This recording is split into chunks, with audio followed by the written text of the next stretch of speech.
વાત રાજ્યના સમાચારોની કરીએ નર્મદાથી વિગતો મળી રહી છે કે જ્યાં પોઈચામાં નર્મદા નદીમાં હજુ પણ સર્ચ ઓપરેશન ચાલી રહ્યું છે। 6 કિલોમીટર દૂર એક પુલ પાસેથી કિશોરનો મૃતદેહ હાથ લાગ્યો છે। ભાવેશ અડિયા નામના 15 વર્ષના કિશોરનો મૃતદેહ મળી આવ્યો છે, પરંતુ હજુ 6 લોકો કે જેની ભાળ મળી નથી। શોધખોળ ચાલુ છે। એનડીઆરએફની ટીમ દ્વારા નર્મદા નદીમાં સર્ચ ઓપરેશન થઈ રહ્યું છે।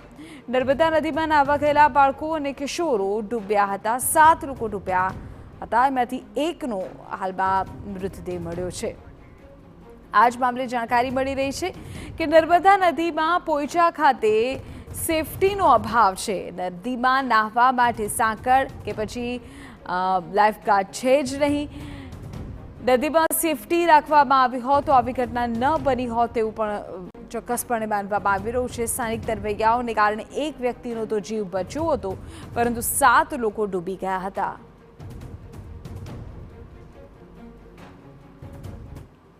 જે એમનો મહિમા હતો સ્નાન કરવાનો નર્મદા નદીમાં, તે માટે એ લોકો અહીંયા આવ્યા હતા। લગભગ 19 જણ અહીંયા પરિવારના લોકો અહીંયા સ્નાન માટે આવ્યા હતા, પરંતુ એમાંથી 8 લોકો સ્નાન કરવા ગયા અને એ સ્નાન કરવા જતા લોકો ડૂબતા હતા તે જોઈ અને સ્થાનિક જે તરવૈયાઓ છે અને સ્થાનિકના અહીંયા જે માછી સમાજના અને નાવડી ચલાવનાર લોકો છે, જે પોઈચાની સામે પાર જે ચાણોદ ખાતે નાવડીઓ અહીંયા અત્યારે દ્રશ્યોમાં જોઈ શકો છો આપ, એ નાવડીના જે સ્થાનિકો છે એ લોકોએ એક જણનો જીવ બચાવ્યો હતો। નાવડી લઈને જે ઘટના સ્થળ હતું ત્યાં પહોંચ્યા હતા અને ત્યાંથી એક જણનો જીવ બચાવ્યો હતો, પરંતુ 7 લોકો ડૂબ્યા હતા। તેની શોધખોળ એનડીઆરએફની ટીમ અને સ્થાનિક તરવૈયા અને ફાયર ફાઈટરો દ્વારા કરવામાં આવી હતી, પરંતુ આ ઘટના લગભગ 12 વાગ્યાના સુમારે બની હતી અને ત્યારબાદ જે સ્થાનિક તરવૈયા છે તે લોકોએ વધુ મહેનત કરી અને શોધખોળ કરી હતી અને ત્યારબાદ તંત્ર નિષ્ફળ ગયું છે। એનું કારણ છે કે તંત્રને કોઈ પણ વ્યક્તિ કે કોઈ પણ ફાયર ફાઈટર કે એનડીઆરએફ મોડે સુધી અહીંયા પહોંચ્યું નહોતું। સાંજે 4 વાગે એનડીઆરએફની ટીમ આવી અને ત્યારબાદ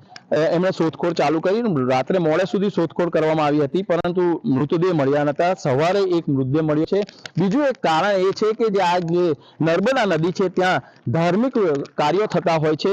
એ ધાર્મિક કાર્યોમાં પણ લોકો સ્નાન માટે અહીંયા આવતા હોય છે, ત્યારે અહીંયા તંત્ર દ્વારા એક સેફટીના ભાગરૂપે બોર્ડ મારવા જોઈએ, ક્યાં તો જે ગંગા ઘાટ પર જે રીતની રેલિંગો હોય છે એ પ્રકારની રેલિંગો મૂકવી જોઈએ, ક્યાં તો પછી એક લાઈફ ગાર્ડ પણ અહીંયા રાખવા જોઈએ। એવી કોઈ વ્યવસ્થાઓ અહીંયા રાખવામાં આવી નથી। ત્યારે અહીંના જે લોકો છે, જે પરિવારના જે ડૂબી ગયા છે એમના પરિવારના લોકોને આપણે પૂછીશું કે શું કાકા શું કહેશો, અહીંયા સેફટીને લઈને કેવી વ્યવસ્થા હોય છે? આધારે કોઈ સુવિધા છે જ નહીં, બરાબર સમજી।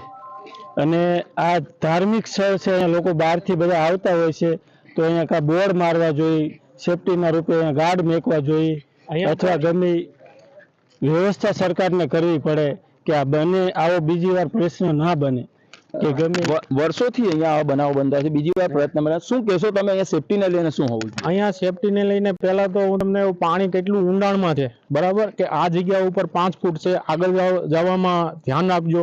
એવા કોઈ સેફટી માટે બોર્ડ નથી મારેલા અને કોઈ સેફટી નથી, કોઈ ઘાટ નથી બનાવેલા કે ભાઈ અહીંયા નાવાનો ઘાટ છે, ત્રિવેણી સંગમ મળે છે, તો અહીંયા આ ધાર્મિક કાર્ય માટે કોઈ ફૂલ પધરાવા આવે છે, કોઈ નાવા આવે છે, તો એના માટે કોઈ સેફટી નથી। જો બધું ખુલ્લું નદી છે, ગામડા જેવું જ, બરોબર।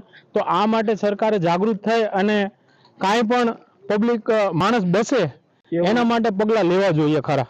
મારું માનવું આ છે, બાકી આ સરકારની ખુલ્લેઆમ બેદરકારી જ છે એવું મને દેખાય છે કે દર વર્ષે અહીંયા કાંઈ ના કાંઈ પરિવારના 5-7 સભ્ય ડૂબતા હોય તો એનો પરિવાર આખો વિખરેરાય જાય।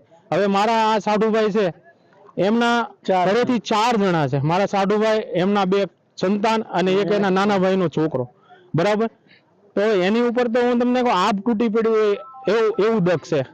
તો હવે આની જવાબદારી સરકાર શું અને સહાય રૂપી થવાની છે? ચોક્કસ જે અહીંયા લોકો છે એ લોકો કહી રહ્યા છે કે સરકાર શું સહાય કરશે, પરંતુ સરકાર જો વાત કરીએ તો સરકાર અહીંયા તંત્રએ સેફટીના ભાગરૂપે જે રીતે ઘાટ બનાવવામાં આવતો હોય છે ત્યાં રેલિંગો મૂકવી જોઈએ, કાં તો પછી લાઈફ ગાર્ડ જે અહીંયા મૂકવામાં આવતા હોય, તરવૈયાઓ જે મૂકવામાં આવતા હોય તે તરવૈયાઓ પણ મૂકવા જોઈએ, જેથી કરીને આવી ઘટનાઓ ના બને અને લોકોના જીવ बची सके। विशाल पाठक, TV9। फायर ब्रिगेड की टीम है, तो ये टीम्स लगी हुई हैं कल से ही 2 बजे से, कल से लगी हुई है। रात को भी ऑप्स चला है और अभी मॉर्निंग में हमारी टीम को एक डेड बॉडी रिकवर हुई नर्मदा ब्रिज के आसपास, तो 8:15 बजे हमें डेड बॉडी मिली। उसके बाद हमारी 2 बोट्स वहीं सर्च 500 से 800 मीटर ऑप्स